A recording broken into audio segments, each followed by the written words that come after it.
Do you ever feel pressured to be more like a stereotype instead of just who you are? Do you ever feel pressured when you go in for an audition, or you actually you got the part and they say, you know what, can you tweak this and do it a little different, and you feel that you're pressured? Yeah, you know, the pressure is that you want to work, right? And so you want to please the people, right? That the producer, the director, and so, you know, there is that, I'm gonna swallow my pride on this one and let me go in here, and you know, even though I know that that is maybe so stereotypical that it's not even based in reality, but it's kind of what they want. And you always have that, I always call it that look in the mirror moment. You know, it's before you're waiting to go on set, and you know, they're doing your makeup, you finish, and you're sitting there and you're like, you know, you're getting ready to go on, and you're like, oh, Jesus Christ, man, I got to really, you know, do I really have to do this? Or, but you know, you want to work. Every actor in LA is, you know, wants to work, and so sometimes you kind of have to swallow your pride a little bit. But it is part of the distastefulness of it makes the business a little distasteful. I mean, I know a lot of actors and directors, very talented, super talented, that they just don't get their opportunity because in some cases maybe they're not willing to do that. I deal with that pretty much, you know, every week as an actor, you know, in terms of the way I take my photographs, in terms of the way I present myself. I'm always feeling like maybe I'm not finding as much success as I want, or that I'm not getting as many opportunities as I want, because me personally, I tend to have a more of a rebellious, kind of a stubborn flair about me, you know, and so that's great, you know, as a person. I think a lot of my friends appreciate sort of who I am, but oftentimes I feel like, well, maybe I should just play into the fact that, you know, I'm no matter who I am, I walk in, they're gonna see an Asian, you know, kid, you know, who's not extraordinarily good looking, not too tall, not too big. He's just sort of a normal kid, and I'm not gonna get to be, you know, the hero, the action hero, or whatever, you know. And so sometimes I do think about how to not play into the stereotype, but embrace things that you can't change about yourself, and embrace the fact that we're often making, you know, movies and TV for people who are not as well versed about diversity, or they don't care about that topic or whatever. I was talking to my Shakespeare professor, and she told me that. She's like, don't listen to those people, because I had someone tell me, you're not the ingenue type and you're not going to be able to play that. You should probably stick to the characters. I had somebody tell me that specifically that way. And it wasn't like you can play this kind of characters, it's just you'll never play the ingenues. So when I was in Shakespeare class and then we would pick out monologues from a play, I would always go for the characters. I would never go for the leads. And my professor was like, why didn't you pick that? That would be better for you. And I was like, well, I'm not really the leading lady. I can just play the character a lot better and I will have fun with that. And I feel comfortable with that, you know? She was like, no, Steph, you need to get the leading lady. And she would hand me that monologue. And that would be the stretch for me. And all of a sudden, a whole new world of characters would open up for me. And she would look at me and be like, oh, okay, now we can give you this one as well. And all of a sudden, she'd start handing me the leading ladies. And I was like, but I'm not supposed to play that. You know, in my head, I got stuck to that concept. And that was the biggest shock for me. That was the biggest kind of uncomfortable little bubble of the actor that says, oh my gosh, you're opening new worlds for me that I don't know if I'm comfortable with right now. that was taking me out of my comfort zone that they put me in. Does that make sense? That was the biggest place that I felt shocked as, and I felt like I was stretching beyond even the limits I felt like I could go to.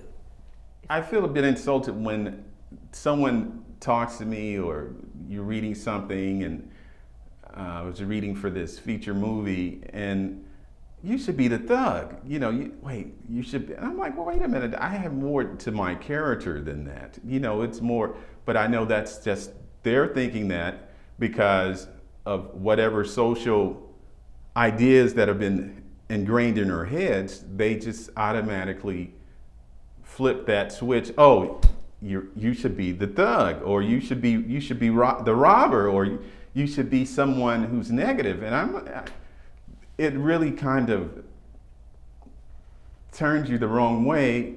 But at the same time, you have to realize that, you know, you have to be able to communicate with people and say, listen, yeah, you know what, I could play that role as a robber or as a thug, but why don't I try this other character? Let's see what happens if I do this character. You know, so you have to be subtle, and you have to be really professional. A director asked me, can you be more ghetto? And I was like, okay, sure. And of course, you know, I'm from Washington, D.C., so inner city, so I can go there and portray these characters, but that's so not who I am, and I always think it's more comfortable to add a little spice of who I am into it. I won't even submit for things that, and for lack of a better word, like the loud, sassy neighbor or whatever that you see in a lot of African American films and TV.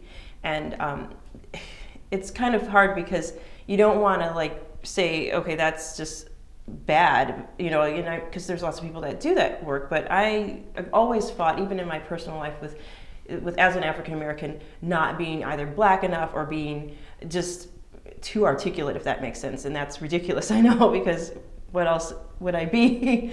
But if I see anything that's slated like an extreme of who I should be as a black person or as an African American, I won't even submit, because I don't agree with that, and I wouldn't feel good at the end of the day presenting myself in that regard, even as a character, because unless it was justified artistically, or if it meant something, or if it was like the journey of the character, I don't agree with it, so I wouldn't even submit myself. And I've never been put in that box so far, thankfully. For me as an artist, I feel like you should put a bit of yourself in it. So when someone or a director tells me to tells me to tone it down, it's hard because you want to follow your gut, but then at the same time you're like, he's a director, he's my boss, I got to do what he says. So it's like I try to sneak it in a bit, because I mean, what's the meaning of an artist? An artist is being who you truly are. So I know you have to portray the character, but a part of me still says just put a bit of you in it, you know what I mean? I'm from West Africa. I've never lived in a country long enough to call it my home in that sense. I was born in Sierra Leone. I lived there for 5 years. The war broke out. I moved to Senegal, Europe, and Canada. So moving to the States last year, I found that every time people, okay, how do I put this? Basically, when people see me or casting directors see me, they say, okay, she's gonna play the best ghetto girl, or she'll be a ghetto girl. But then the minute I open my mouth and start speaking, it's like, whoa, what's going on? So I don't have that, you know, that accent. I can play a ghetto girl, only comedic. Like, I can't do a serious, like, yo, what up kind of thing. Like, I had to do it as a joke, so you can't take me seriously. So I try to stay away from those roles where they're like, we need a girl who's urban, who's going through some, you know, who's from the South or something. I can't do it really, because first I try to connect to that, but it doesn't really work for me. And as an actor, I know I should be open-minded to that, but I will work on that when it comes down the road. But for now, I'm just going to perfect what I'm good at, which is the comedic and, you know, the serious upscale. I guess a lot of people call me the Kerry Washington type or the Gabrielle Union type. That's the types that I've been told I relate to, like the younger version of that, because of the way I uphold myself and the way I speak. I'm from Calexico, and growing up in a border town, I was literally next to the fence. And a lot of these roles are my best friends. They're people I grew up with, you know, my neighbors, my family. The irony is that I never had, you know, a very linear, you know, part of this, because of my upbringing, you know, because of God, because my grandmother raised me. I wanted to be there for my, you know, set a good example for my two brothers. But yet I take on these roles. And yes, they've asked me to do that, and then I would tell them that's not the way, you know, they're portrayed in real life. And so there's that, you know, that conversation, right? And then at the end of the day, we would, come to agreement. But it just wouldn't be natural for me to, portray them such in a way. But at the same time, I want to, please the casting director or the director. So there's a balance that we have. Just because I try not to let it get to me, I guess. It's different on different days. I mean, some days when I look like at audition notices, I'm just like, I wish, I were more that stereotype, or I wish I were more that ethnicity, and I wish, I was fitting, or I could fit in that category. And then on other days, I'm just really proud of who I am. But yeah, those days get fewer and fewer, I would say. I've been into auditions where it's like, oh, we didn't even know you had tattoos. Perfect. Show your tattoos. Like, doesn't he look? And it's like, wow. Like, I just went from being like auditioning from Innocent David, little guy down the street, to now I'm about to be like the bully in the whole production because I had tattoos. Once again, just that stereotype forcing me into playing a character that I'm, like I said, once again, have no issue playing, because I do understand as an actor, you're acting. But once again, you do want to play David some other times, or the doctor, or the lawyer, or the general, versus your same stereotypical low rankings in the production parts. I would play a wonderful principal, but I understand also in this traditional society in Hollywood, there's the normative look. And once again, I feel once we break those barriers of that normative look, you're going to get to see so many different type of talents from so many different type of people, just everywhere, literally. Once we just like stop just living in a closed-minded mind frame, we'll see so much in life. We'll get to appreciate and understand so many different type of people, characters, roles, everything. When I look at like casting notices for certain like film projects that's going on in LA now, I was looking at some before, like thinking of myself like, could I play this character? Yes. It's like looking for hard teenager to play like in a gang. He's he's very poor and he's like really blah blah blah. There's so much about like this hard urban character. And I was like thinking like, if I walked into the audition, do I need to dress like that just so they can see past like how I would normally present myself in audition? Would they be able to see past like how I look to portray that character? So yeah, I think sometimes I do feel pressured that I need to like be kind of extreme just to get noticed.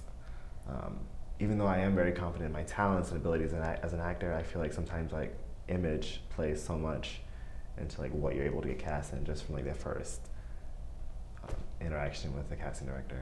Just the regular, normal guy, like, hang out, have a beer with, and doesn't cheat on his wife, and doesn't, beat his kids or abuse his kids. No, those roles don't go to African-American guys in a drama. Maybe in a sitcom, but it's always funny, like, but never just like, hey, he's just a normal guy, like the guy you have a beer with, while you're watching the game on Sunday. And there's not enough of those roles. It's just, he's an accountant. That's it. He's not like, he didn't play sports in college. He wasn't a basketball player. He's got his degree in accounting, and the guy, owns the accounting company. Or never happens. Never. I hope that changes, but I don't know. So I do think that there are ways that you can navigate this whole journey. You can still do it with dignity. You can still kind of be who you are. So I struggle with that all the time in terms of who I am to the market, and who I am as a person, like what is the balance?